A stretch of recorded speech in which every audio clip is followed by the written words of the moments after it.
महाराष्ट्रामध्ये संत महंतांना मानाचं स्थान आहे। कीर्तन आणि प्रवचनाच्या माध्यमातून सामाजिक प्रबोधन करणाऱ्या महंतांचा अनुयायी वर्ग देखील मोठा आहे। अहिल्यानगर जिल्ह्यातल्या तारकेश्वर गडाचे महंत आदिनाथ महाराज यांची देखील मोठी कीर्ती आहे। मात्र आदिनाथ महाराज एका वेगळ्याच कारणामुळे आता चर्चेत आलेत। महाराजांनी स्वतःवरच हल्ला करून स्वतःला जखमी करून घेतलाय।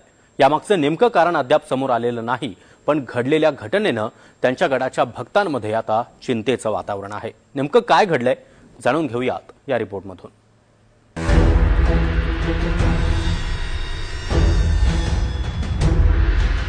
बीड जिल्ह्यातील प्रसिद्ध श्री क्षेत्र तारकेश्वर गडाचे महंत आदिनाथ महाराज शास्त्री यांच्याबद्दल घडलेल्या एका घटनेनं संपूर्ण जिल्ह्यात खळबळ उडाली। महाराजांनी स्वतःवरतीच शस्त्रानं वार करून जखमी करून घेतलं अशी घटना समोर आली आहे। यानंतर महाराजांना अहिल्यानगरच्या एका खासगी रुग्णालयात दाखल करण्यात आलं। तिथे त्यांच्यावर शस्त्रक्रिया झाली आणि सध्या त्यांची प्रकृती स्थिर असल्याचं स्पष्ट झालंय।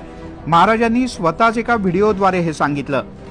तमाम भाविकांच्या जनता जनार्दनाच्या आशीर्वादाने, श्री गुरु नारायण महाराजांच्या आशीर्वादाने, सद्गुरु जोग महाराजांच्या आशीर्वादाने, भाऊबाबांच्या आशीर्वादाने मी अगदी व्यवस्थित आहे। तुमच्या सर्वांचा आशीर्वाद आहे, जनता जनार्दनाचा आशीर्वाद आहे। काही काळजी करू नका। घटनेच्या दिवशी संध्याकाळी 5:30 वाजायच्या सुमारास महाराजांनी गडावरच्या सर्व भक्तांना बाहेर थांबायला सांगितलं। ते स्वतः खोलीत गेले। त्यानंतर आपल्या जननेंद्रियावर वार करून त्यांनी स्वतःला गंभीर जखमी करून घेतलं।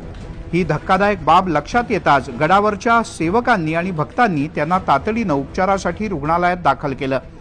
महाराजांची प्रकृती आता स्थिर आहे, पण कोणतंही इन्फेक्शन होऊ नये यासाठी भक्तांनी त्यांना भेटण्याकरता येऊ नये असं आवाहन डॉक्टरांनी केलंय। काल सुमारे 8-8:30ला आदिनाथ महाराजजी आमच्याकडे इथे Satalkar lotus super speciality hospital Ahilyanagar इथे आले। जेव्हा ते आले तेव्हा परिस्थिती गंभीर होती। रक्तस्राव खूप झाला होता आणि थोडं बीपी फ्लक्च्युएशन्स पण होत्या आणि ऍक्टिव्ह रक्तस्राव म्हणजे ब्लड लॉस होत होता। आल्यानंतर आम्ही इथे त्यांना प्राथमिक उपचार केले, आयसीयू मध्ये भरती करून घेतलं। संबंधित सगळ्या आम्ही चाचण्या करून इमर्जन्सी ऑपरेशन प्लॅन केलं।